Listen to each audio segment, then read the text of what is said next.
Žiūrim, kaip čia žmonės dirba, kaip ruošia sportininką motociklus. Rimtai visai. Tik tai aišku, norėjom paklausti, ar žmonės ar draugė? Kaip čia dabar iš tikrųjų? Na, jau ką, jūs žmona jau beveik metai laiko. O tai Vladas nesigeria ir nieko nesako, kad vedęs? Kiek žinom, kad ten dar panelės vaikšto paskui ir jis nieko nesako, kad vedęs, pasirodo, čia jau žmona. Rimtai? Vedęs ir gan sėkmingai.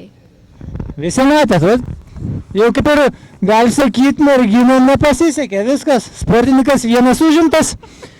Aišku, norėsit su Vladu kažkaip pabendrauti, reikės išmokti motociklą valyti gerai, arba dar geriau, sakysim, keršerį reikės turėti, nu tokį, kur su Vladu nenusiplauna. Tai va, jūs pafilmuokit operatorius, kaip čia va visą valą, žmona, viską, aš irgi pirmas iki praktiškai sužinojau, kad Vladas vedęs yra. Ir sėkmingai.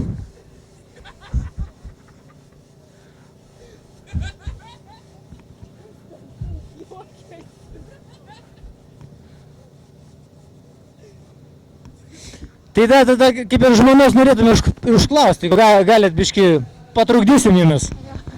Ir kaip sakykit, jūs jaudinatės ir kokios emocijos, tada sakysim, prieš važiuojant Vladui iš starto ir taip toliau. Nu, jaudulys tai tikrai yra, visą laiką širdelė dreba, nes kiekvienas startas gali būti nesėkmingas. Bet ačiū Dievui, kol kas viskas gerai, daug Dievė, kad ir toliau būtų taip. Linkiu Vladukui sėkmės didžiausias. O tai vieta bent jau kokia? Dabar vieta antra. Tai teisingai, bet tai jeigu linkimai kokia, turbūt aš taip suprantu, pirma turėtų būti. Na ne, man svarbiausia, kad būtų sveikas gyvas, o tas vietas, tai man nesvarbu. Ačiū, labai pratingai atsakėm. Nu, svarbiausia, kad suvažiuotų, sveikas būtų be traumų.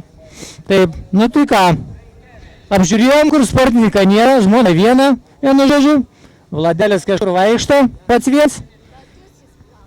Ai, blatus plauna. Nu. Tai gal ten kokią kitą žmonę plauna, reikia pažiūrėti iš tikrųjų.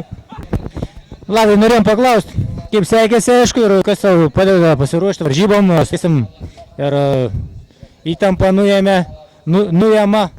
Tai bent jau klausimą duodam tokį, kas padeda pasiruošti varžybom. Varžybom padeda. Emociškai. Žmona padeda pasiruošti. O daugiau gal niekas. Kas daugiau? Niekas. Gal draugai, dar kas nors? Nu, draugai, gal Darius Karlinskas, kartu treniruojamės. Ten draugės nieka? Draugių nebėra, jau žmona yra. Viskas. Rimtas vyras. Taip. Nu, viskas aišku, tai kaip sekėsi varžybose, būtent tam etape, sakysim, pirmam? Man atrodo, 9 bendra, o savo klasėje 2 vieta. Trasa labai sunki, tikiuosi rytoj bus lengvesnė. Dabar tai labai sunku. Ačiū labai.